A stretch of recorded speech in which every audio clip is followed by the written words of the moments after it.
I recently watched Backrooms. There's a scene in it where one of the characters eats a whitish substance from a monster that's in the film. I really was interested in kind of recreating that thing that comes out of this monster. It kind of looks a little bit like pop.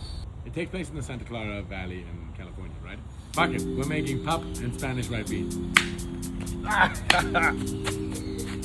That was a baby shit. Backrooms is A24's new psychological horror for the year, and from the time of its release, it has already skyrocketed the director, a young Kane Parsons, into director stardom. Well, that's cooking. I think let's make a sofrito. After premiering in May this year, this film has gone on to be A24's highest box office. Parsons has also become the youngest ever director to reach the #1 film in the US box office. Not too bad for your first feature. The film follows Clark, a jaded and mentally unwell furniture salesman struggling to make ends meet, as he discovers a liminal space in the basement of his store. Enchanted by the place, he explores it further, causing him, his employees, and his therapist to discover some malevolent forces within. Slow and eerie in its pacing, this film really makes use of the liminal spaces to draw out every inch of suspense. A mix of stunning, polished visuals spliced with camcorder found footage sequences really amplify the aesthetic and scare factor. Solid performances throughout from the actors, with obvious standouts from Chiwetel Ejiofor and Renate Reinsave.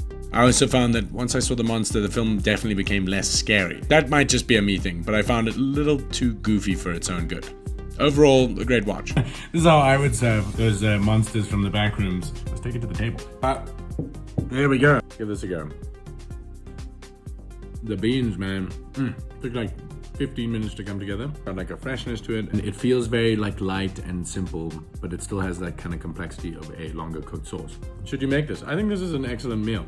How quick this was and how delicious it is, I think this is definitely worth making. Should you watch this movie? I think this is a genuinely good horror movie. It's interestingly shot. It uses found footage in a really great way. I really don't want to give anything away, but there's a few things here that were genuinely kind of terrifying. And Chiwetel Ejiofor is, I think he's super compelling in this. I think the production design in this is absolutely phenomenal. And the whole concept is very interesting. The ending was a little bit weak for me. When I found out what the monster looked like, I was a little bit underwhelmed. I think it's definitely one of the better horror films I've seen recently. And it's really cool coming from Kane Parsons. Super young, seeing him kind of pull out the stops here at 21. He's got a long career ahead of him and it's looking good. Of all the films in the last few years that have got an insane amount of hype, I think this is one of the ones that actually lives up to it. Should you watch this movie? I think give it a watch.